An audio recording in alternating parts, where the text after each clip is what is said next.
Everybody say, praise the Lord. Salamat sa inyong mga prayers dahil matagumpay ang ating naangkin sa aming visitation sa Palawan. The wedding, dalawang beses tayong naimbita sa Iwahig to deliver the Word of God. So, last kong preaching doon, the last one, bago kami pauwi dito, ay may tanong sila. At ang tanong nila, isa lang, kailan daw ako babalik doon para magbigay na naman ng Word of God. So, dito natin nakikita na binibless talaga sila ng ating Panginoong Diyos. Dito natin nakikita gaano ka-importante ang paggamit ng Diyos sa atin. We are very important to the people of the world because God blessed them, God showing to them the way of eternal life, the way of blessedness. So, nakita nila how the power of God na kumilos sa kanilang buhay by the gospel, by the Word of God. Kasi ang Word of God, hindi lang yan sinabi mo lang. No, the Word of God is powerful. Piercing talaga yan. Kahit saang bahagi ng tao, kahit sa kanyang kaluluwa, kahit sa kanyang inner man, talagang tatalab yan. So, to God be the glory. God was magnified, God was glorified during the giving of the Word of God. Kaya, to God be the glory. Pasalamatan natin ang Diyos. Ngayon, basahin po natin ang Colossians chapter 1, verse 9. Praise the Lord. For this cause we also, since the day we heard it, do not cease to pray for you, and to desire that ye might be filled with the knowledge of His will in all wisdom and spiritual understanding. Yan. Wala akong ibang sinagot sa kanilang tanong, kailan ako babalik doon? Sabi nila, kailan daw ako babalik? Sabi ko, mag-pray tayo sa Diyos. Let's pray to God. No? Kasi kung hindi siya ang magbibigay ng kapahintulutan, hindi talaga mangyayari, makabalik ako dito. At kung hindi rin siya ang magpadala sa akin, wala ring saysay. Wala tayong mabe-benefit. So, everything must be committed to God, the living God. No? Kaya sinabi dito, for this cause we also, since the day we heard it, do not cease to pray for you. See? Kailangan talaga yung prayer natin. Bakit? Magkakaroon ng intervention ang Diyos sa mga bagay na ating pinipray sa Kanya. Meron siyang kapangyarihan to grant, to fulfill, to make it to pass by His own power na walang makakahadlang, walang makakabigay ng ano pa mang matatawag nating to turn it down. Wala. Kaya mahalaga masyado yung nasa langit, nasa taas, sa Panginoong Diyos, no? Sa ating Panginoong Hesukristo. Do not cease to pray for you and to desire that ye might be filled with the knowledge of His will. Importante mapuno ang mga anak ng Diyos sa kaalaman, sa kalooban ng Diyos. Napaka-importante yan. And spiritual understanding. Pag sinabing spiritual, this is from heaven. Pag sinabing spiritual, this is from the living God. Understanding, meaning to say, meron kang kaalaman, meron kang katalinuhan, meron kang matatawag nating kakayahan na maunawaan ang kanyang mga pinapaabot sa atin. So, napaka-importante itong knowledge of His will. Kasi pag may knowledge tayo of His will, merong direksyon yung ating paggawa ng kanyang will.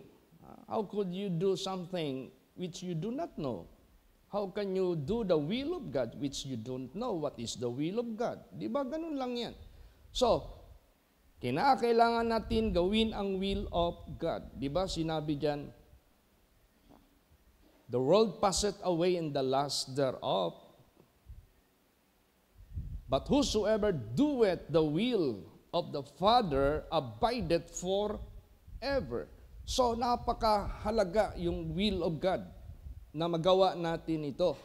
At napakahalaga, bago natin magawa ito, we must have the knowledge of His will. Kailangan tayo may kaalaman sa Kanyang will.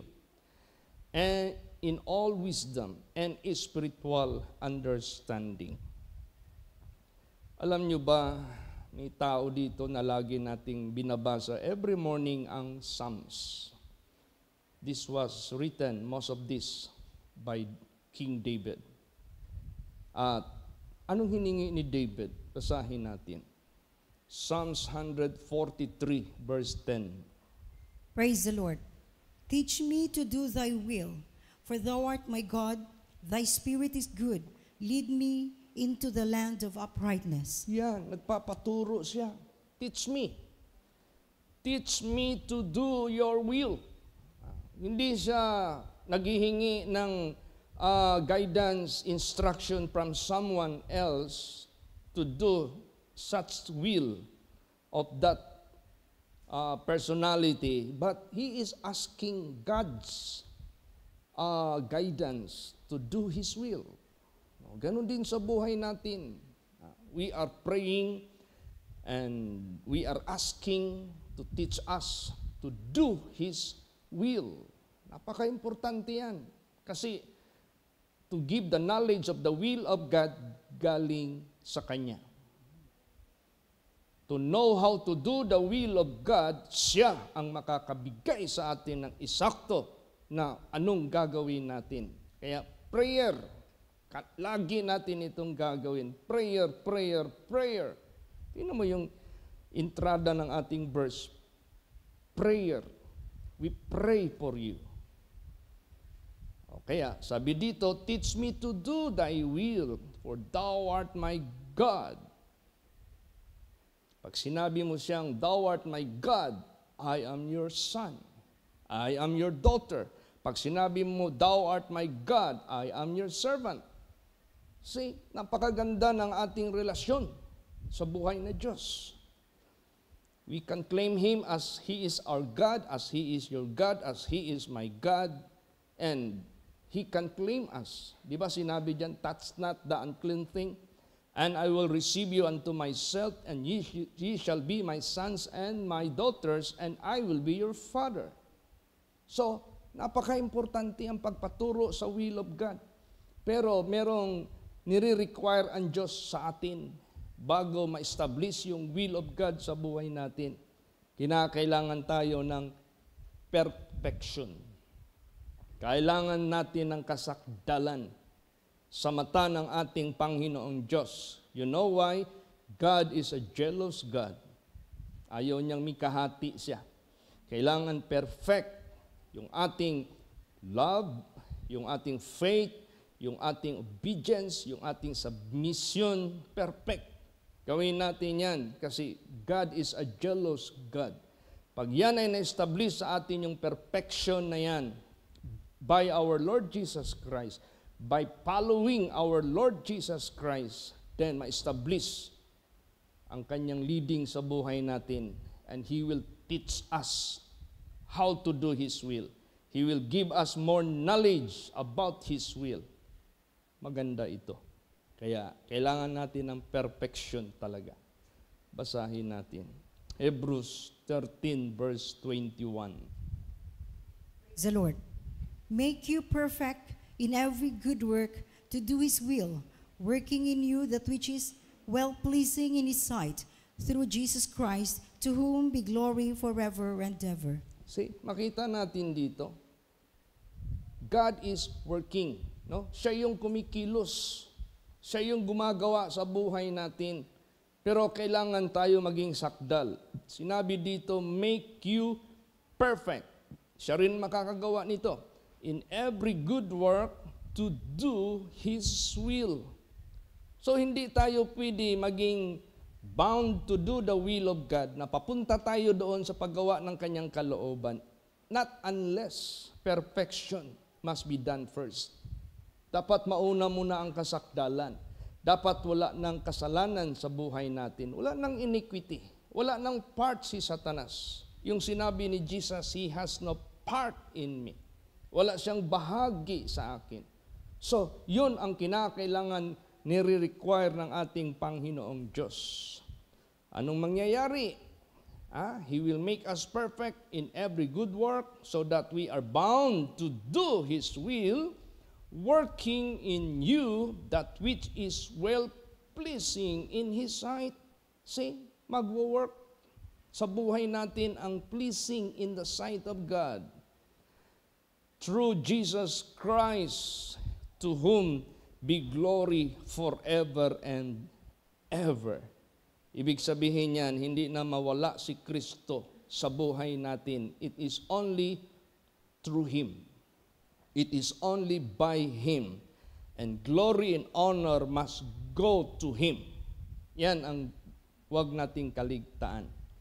Na wag agawin ng masamang espiritu, wag niyang i-divert ang ating direksyon sa ating paglilingkod dyan sa Kanya. Now, kailan ba nangyari yung perfection sa buhay natin?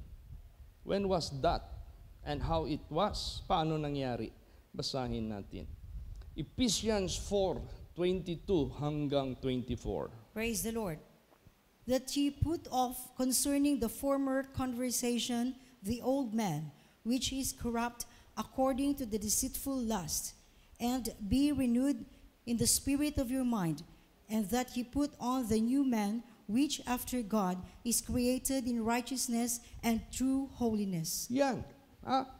Nung hinubad natin ang former natin na mga pamamaraan sa ating bilang old man natin, old nature natin na makasalanan, which is corrupt according to the deceitful lust, and be renewed in the spirit of your mind. So, nagkaroon ng renewal, nagkaroon ng pagbabago, nagkaroon ng tinatawag na renewal sa spirit of our mind. Nawala yung masamang espiritu, pumalit yung banal na espiritu. Nawala yung spirit of deception, dumating yung spirit of truth.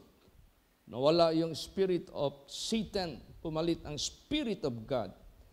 And that you put on the new man, no? Isuot natin yung bagong tao, which is after God is created. See? After God is created from the beginning, because we were, yung unang magulang natin, were created in His likeness. Yan ang dapat mabalik sa buhay natin, in righteousness and true holiness before sin entered sa buhay ng tao. Nandyan yung holiness sa buhay nila. Nandyan yung righteousness sa buhay nila. That must be regained. That must be put back sa buhay natin. That must be put on. Yan na ang masuot natin sa buhay natin. You see how God made it possible for us? Kaano ginawa ng Diyos sa atin na naging possible ito? To God be the glory. Praise the Lord. So therefore, let us now focus to the will of God. Let us have knowledge the will of God, about the will of God, and let us do it. Gawin natin. Basahin natin. Ephesians 5:17. Praise the Lord. Wherefore, be not unwise, but understanding what the will of the Lord is. Yes. Say, hindi na tayo mga tao na sa ating mga kahapon na wala tayong kamuhang-muhang magpakailan pa man pertaining the will of the living God. Wala. Ang atin lang buhay noon, makapag-aral, makapagtrabaho, makapag-asawa, makapagbili ng mga pangangailangan, magkaroon ng mga anak, magkaroon ng mga apo, pagtatanda, mamatay, wala na. Hanggang doon lang, mag-enjoy sa buhay na ito, tikman ang mga kasarapan sa satisfaction of the lust of the eyes, lust of the flesh, lust of the eyes, pride of life. Hanggang dyan lang.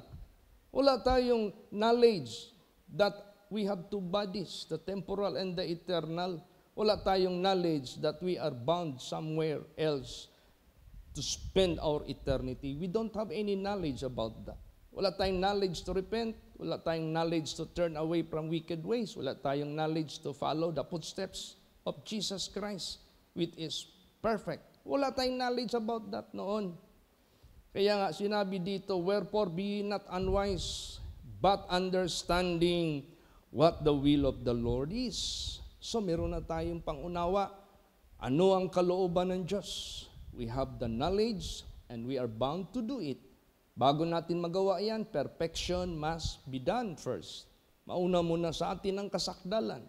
Pag sinabing kasakdalan, that is of Christ. Pag sinabing kasakdalan, that is of God. So, let us be obedient. Let us be faithful dyan sa Kanya. At sigurado yung perfection mangyayari yan sa buhay natin. At kahit saan man tayo pupunta sa sanglibutang ito, tayo po ay maging liwanag. Tayo po ay maging magsashine tayo. Tingnan mo si Shadrach, Meshach, Abednego, Daniel. Di ba nag-shine sila? Joseph, di ba nag-shine sila? Anong sabi ng mga bukang bibig ng mga hari which before never any idea what is the God in heaven? They don't have. All they have the knowledge about is God's idols, statues na mga nilalagay kung saan. But pertaining the power of God, pertaining the Spirit of God na sumasama sa human being na kaharap nila, na nag-demonstrate sa kanyang kapangyarihan how to save them as they proclaim that their God is living and alive and able to save them. Di ba naging liwanag sila? So ganun din ang mangyayari sa buhay natin. It is not all about our organization. It is not all about our church name. It is not all about personalities, sino man dito. It is all about the living God. It is all about Jesus Christ. Kaya kahit saan tayo padala ni Lord Jesus Christ, wala silang ibang ma-feel. The Spirit of God is with you. Praise the Lord. Yan ang pinaka-importante. Basahin natin. Deuteronomy 4 verse 6. Praise the Lord. Keep therefore and do them, for this is your wisdom and your understanding in the sight of the nations, which shall hear all these statutes and say, surely this great nation is a wise and understanding people. Yan. Alam na natin ang kalooban ng Diyos. Pinospos na tayo ng Diyos ng banal na Espiritu because we are being renewed. Our old man is taken away and Jesus Christ is being put on. Siya na yung sinuot natin. So the Spirit of God is resting in us. So anong mangyayari? Keep therefore and do them. Patuloy ka sa obedience of His word. For this is your wisdom and your understanding in the sight of the nations, which shall hear all these statutes and say, surely this great nation is a wise and understanding people, because their wisdom and their understanding is not of man, but of God. So it is highest level of wisdom and understanding, which not most of the people of the world knew. Hindi lahat tao nakakaalam niyan. But pag gamitin tayo ng Diyos, malalaman nila ang katotohanan. Amen? Praise the Lord. Kaya sa buhay natin, lahat tayo mga anak ng Diyos, ibigay na natin ang todo. Yung buhay natin, sabihin natin, Lord Jesus, as there is remaining life in me, I will offer it unto you to do your will. Ganon ang lahat tayo. Kung meron pang naiiwan na buhay na ikabubuhay ko sa mundong ito in the flesh, I will give the rest of my life. I will give the rest of my time. I will give the rest of my moments to do your will. Ganon. Napaka-importante niyan, sabihin ko po sa inyo. Napaka-importante yan sa buhay po natin. Praise the Lord. Paano yan, Pastor? Nagtatrabaho ako. Continue ka lang magtrabaho. Keep mo lang yung holiness and righteousness sa buhay mo. And God will ask you to do your part in the work of the ministry. Praise the Lord. Tuloy lang. Kung saan ka itinalaga ng ating Panginoon Diyos, mamuhay ka lang na banal, mamuhay ka lang na matuwid. Hayaan mo ang Spirit of God to tell you what to do. Hayaan mong banal na Espiritu ng Diyos to teach you how to do His will. He will give you the all necessary information about His will. Magpakasakdal ka lang sa buhay mo, and you are bound to do it. The will of God. Magagawa mo yung kalooban ng Diyos. So, that he no longer should live the rest of his time in the flesh to the lust of men, but to the will of God. Yan na, sa kalooban na ng Diyos. Ang leading ni Jesus sa atin dito, itong John 15 na ito, it is all about the mission of all nations. Mission sa lahat ng mga nations. Anong mission natin? To bring Christ to them, whether they are, whatever, they may have their own religions or ideology, kahit ano pa sila. Let us bring them the truth of God, the Savior of the world. Dalhin natin siya doon. At let's pray, kung saan mang bansa tayo ipapadala ng Diyos, it is God will send us. It is God will send His workers. Kaya nga sinabi diyan, how Jesus taught His disciples how to do prayer pertaining the harvest of the world. Di ba sabi niya, pray ye unto the Lord of the harvest. See? Because siya yung gagawa nito eh. It is He that will work in us to do His pleasure. Praise the Lord. Kasi hindi ito basta-basta. This is not just sumusunod lang tayo sa mga churches. Hindi.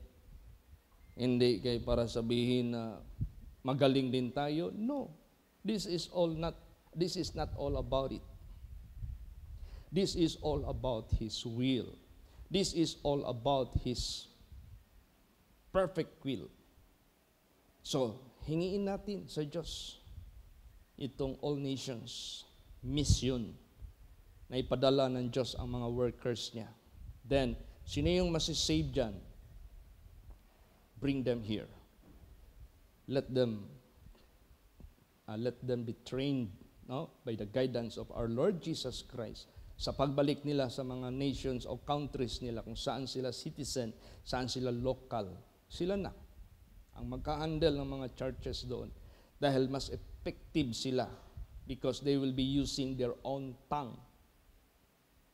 Tingnan mo yung ginawa ng gobyerno natin. Ang instruction ng school, yung talagang dialect o yung conversation, pag-teach, gamitin yung local dialect.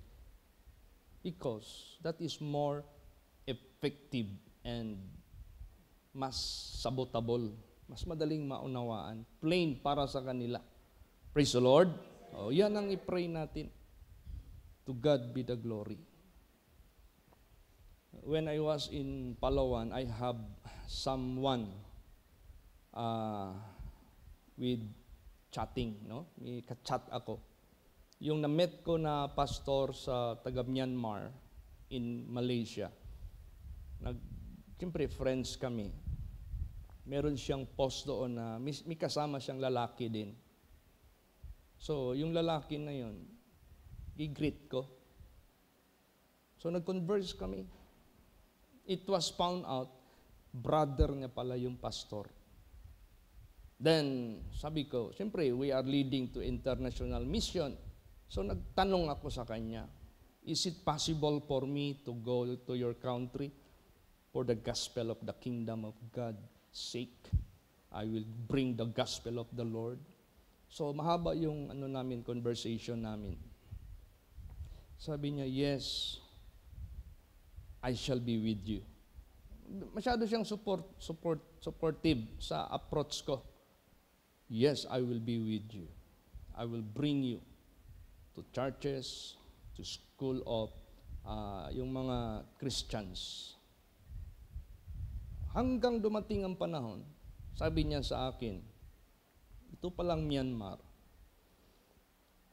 military rule yan ngayon. Kasi way back 2021, nagkaroon ng military junta. And it is the head of the military who is now holding that country at this present time. So ang lugar na yan, unstable yung peace and order.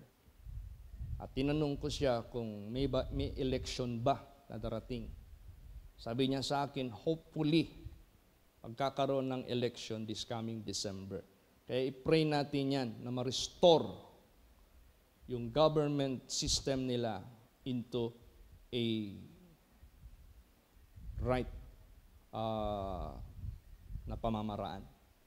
So, anyway, anumang mangyari, anumang will ni Lord Jesus Christ, bubuksan niya ang pintuan, di ba? Meron tayong inaawit, I'll go where you want me to go.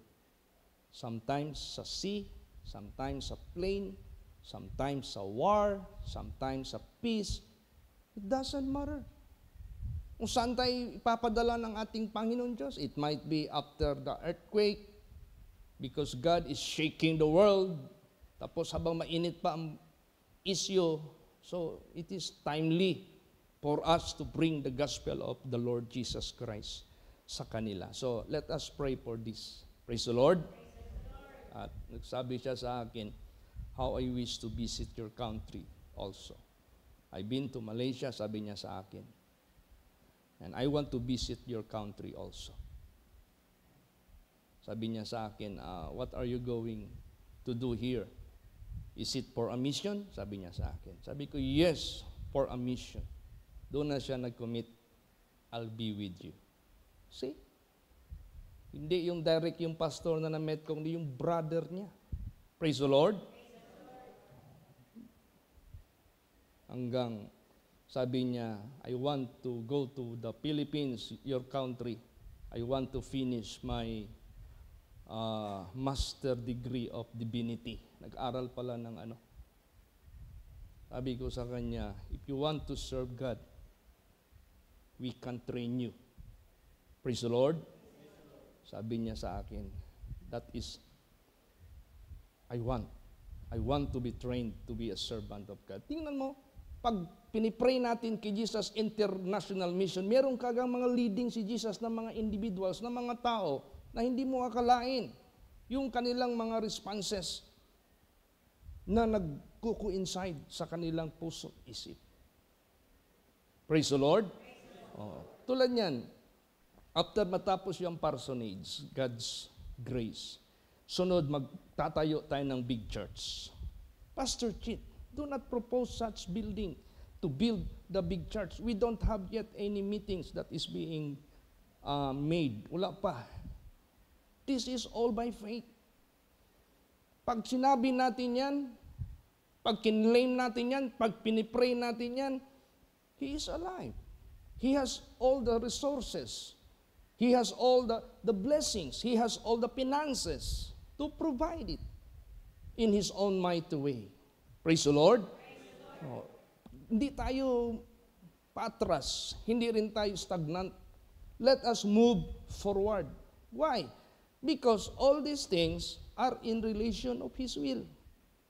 As long we are within the will of God, di ba sinabi dyan, ask anything according to His will, and He heareth you. Papakinggan tayo ng ating Panginoong Diyos. Tingnan mo yung tent na relocate. Nagbutas na dyan para lagyan ng puting. Kasi na-experience natin yung first nating naitayo dyan, walang puting. Naghangin, di ba? Di ba nakita ninyo, nagkaroon ng deformation yung kanyang mga frames. So, sabi natin, okay, that is a lesson. Pag ibalik natin yan, we must establish footings. Dapat may mga semento yan bago natin i-welding sa bakal at mas lalo siyang matibay. Bakit? Because that is consideration niya na pag June 15, that is an option. Extension. Maglagay tayo ng speaker, maglagay tayo ng projector, parang extension sila, hindi na mapasok dito. So it is the will of God that we have to make, ano bang tawag natin dito since from the beginning? Alam ni Brad Chris yan, alam ni Sister Emma yan, alam niya ng mga kasamahan ko dito sa Davao when I started Davao na nandyan na kayo. Di ba? Ginawa natin ito, multi-purpose building. We don't consider this as ito na yung ating plano. Meron talaga tayong church na itatayo. O yan na. Let's move forward. Bahala na ang Diyos. Problema na yan. It is His problem how to do it. But anyway, yung inawit natin kanina, leaning on the everlasting arms. Praise the Lord. Lean lang tayo dyan sa Kanya.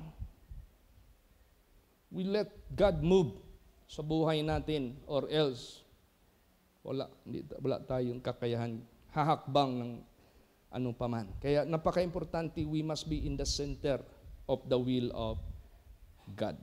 Basahin pa natin. Ano pa ang will of God? 1 Thessalonians 4:1 hanggang 3. Praise the Lord. Furthermore, then we beseech you, brethren, and exhort you by the Lord Jesus, that as ye have received of us how ye ought to walk and to please God, so you would abound more and more.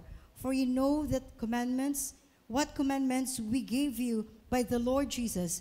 For this is the will of God, even your sanctification, that ye should abstain from fornication. See?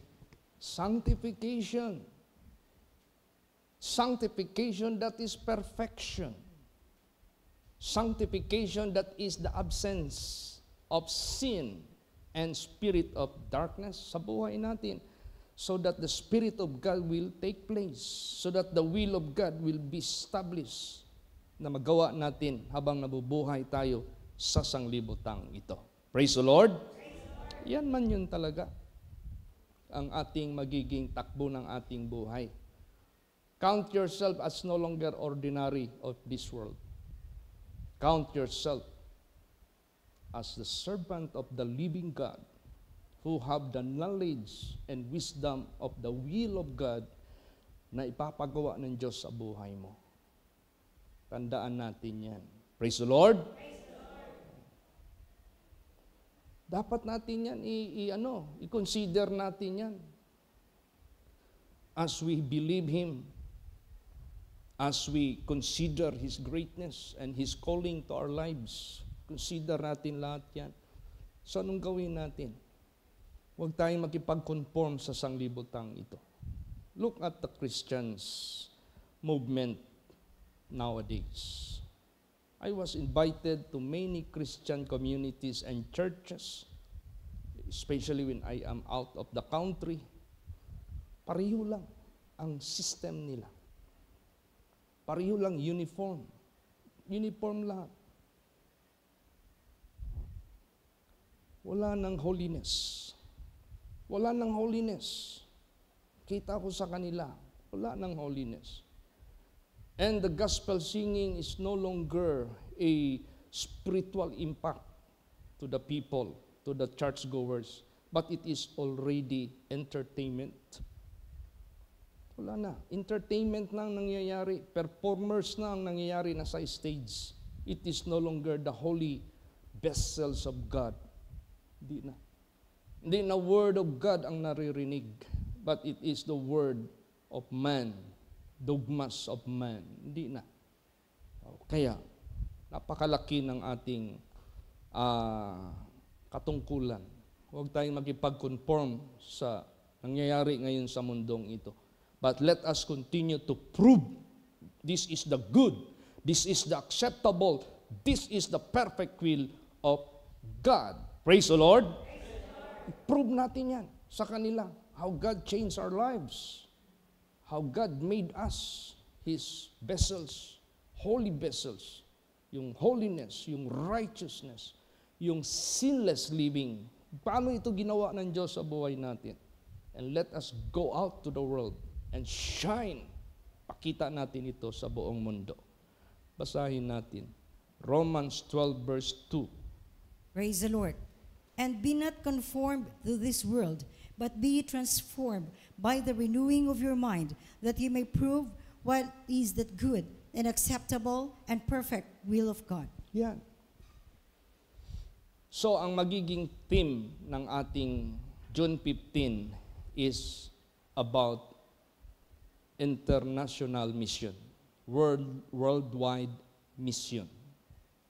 Na time will come, there will be foreigners will be becoming pastors of this work of ministry, itong ministry na ito.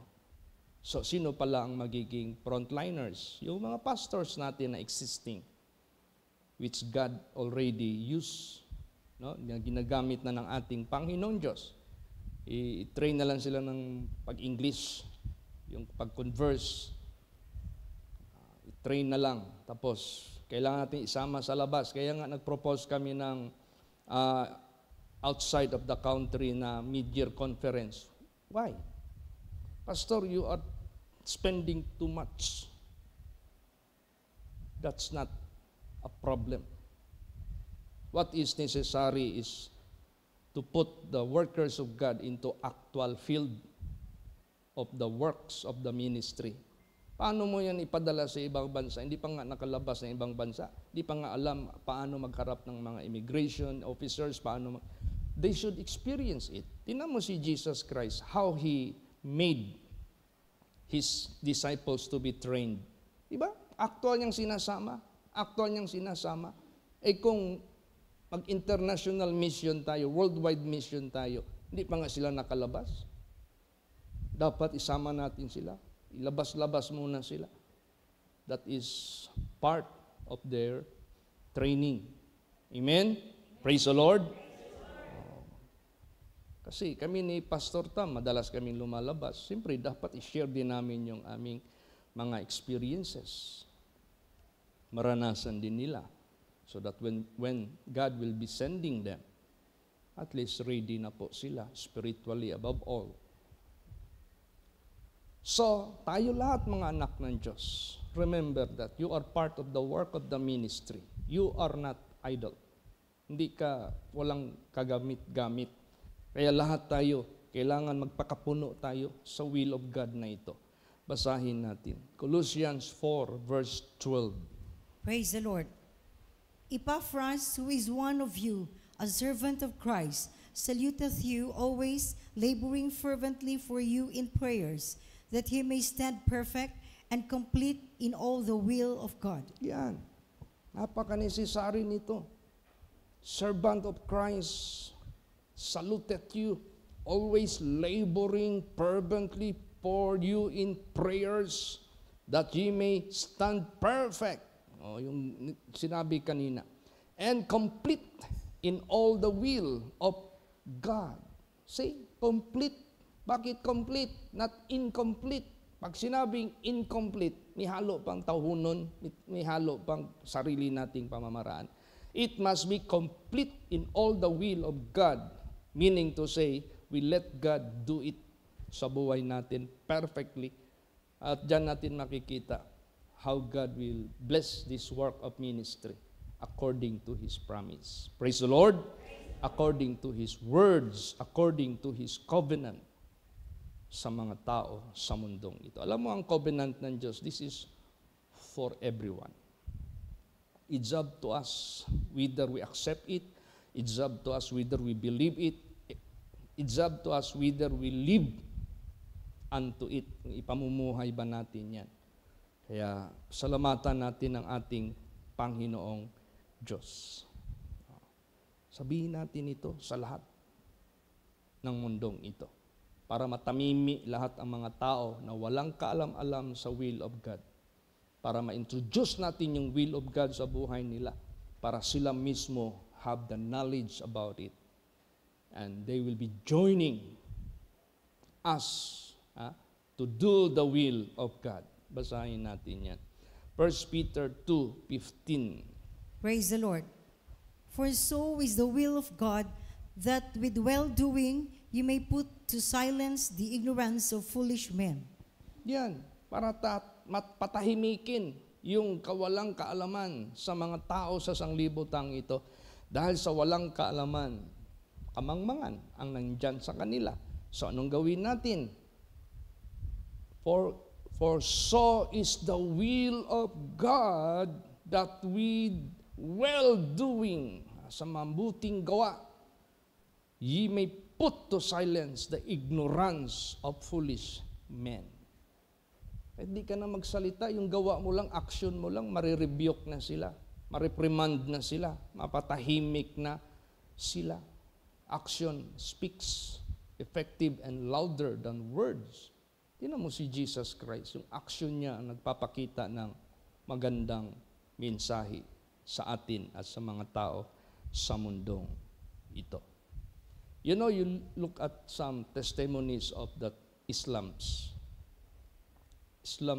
people. When they opened their mind and their heart and their understanding, reading the Holy Scripture, doon nila na pagtanto that Jesus is really the Savior of the world. That Jesus is really the living God. Yung pagkilala nila kay Jesus Christ, talagang lumalim na rin.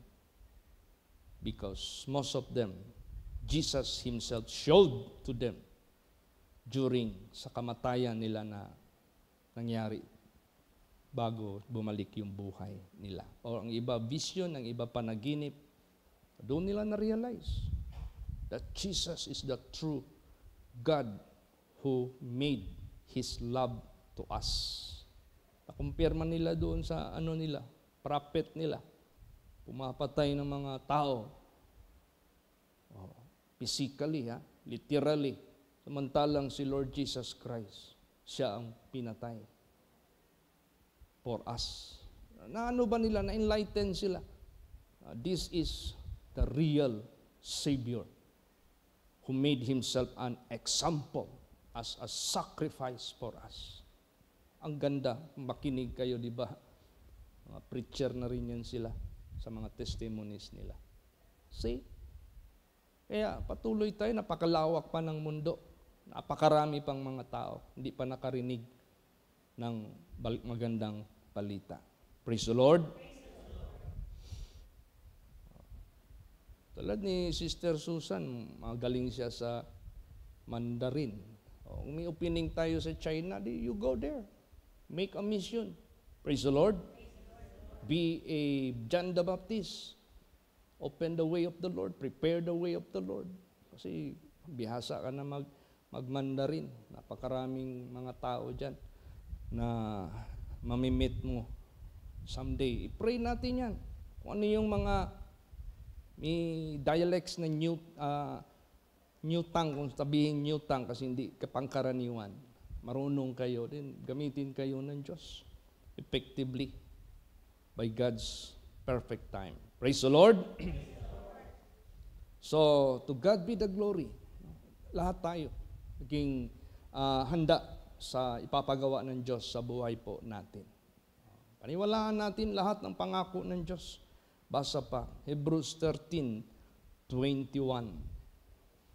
Praise the Lord.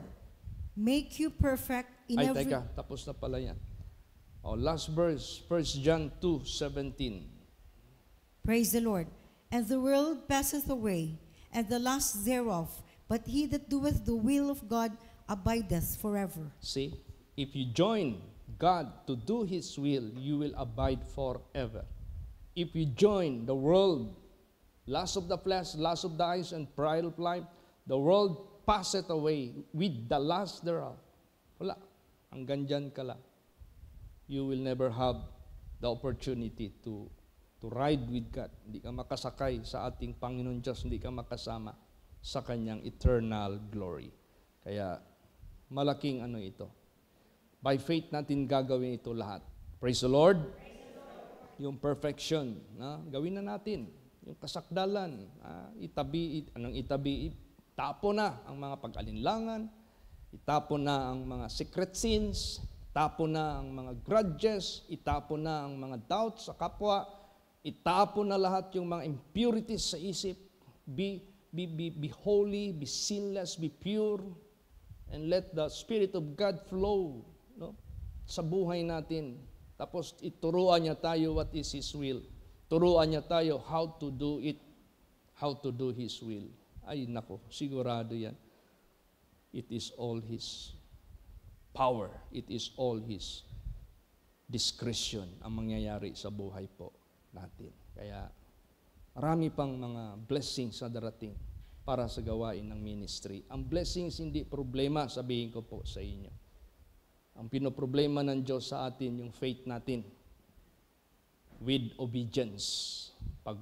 Pag yan ay ma-perfect sa buhay natin, sabihin ko po sa inyo, pag nakakonect tayo doon sa Kanya, wala nang hadlang, ililid niya lang tayo what to do. Where He leads me, I will follow. Where He leads us, we will follow. Lahat yan, mangyayari yan, lahat yan in His own might too. Yung mensahe kayo ng umaga, pag ang Diyos ang magbigay ng counsel, nobody can disannul.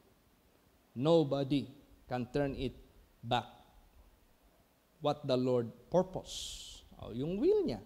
Kung nandyan tayo sa paggawa ng Kanyang will, dahil sanctified tayo, reveal niya sa Kanyang Spirit, tinuruan niya pa tayo anong gagawin to fulfill His will. Ang sarap, sabihin ko po sa inyo. It's amazing. It is so great. Dinescribe na lahat dito kanina pa. Magiging kamangha-mangha ka sa iba't ibang bansa sa sanglibotang ito. Such wisdom, such understanding, such knowledge is so high because it is from on high. Makalangit. Galing po yan sa Diyos. Kaya salamat tayo sa Diyos for this great opportunity. Let's love it. Ibigin natin ito. Let's pray for all the preparations para sa gathering natin sa June 15. Yan ang prayer ko kay Jesus. Lord Jesus, speak the same message to your people through your pastors, through your servants. Amen? Praise the Lord. Kasi as we possess this vessel in sanctification, lilid lang kami ni Jesus Christ.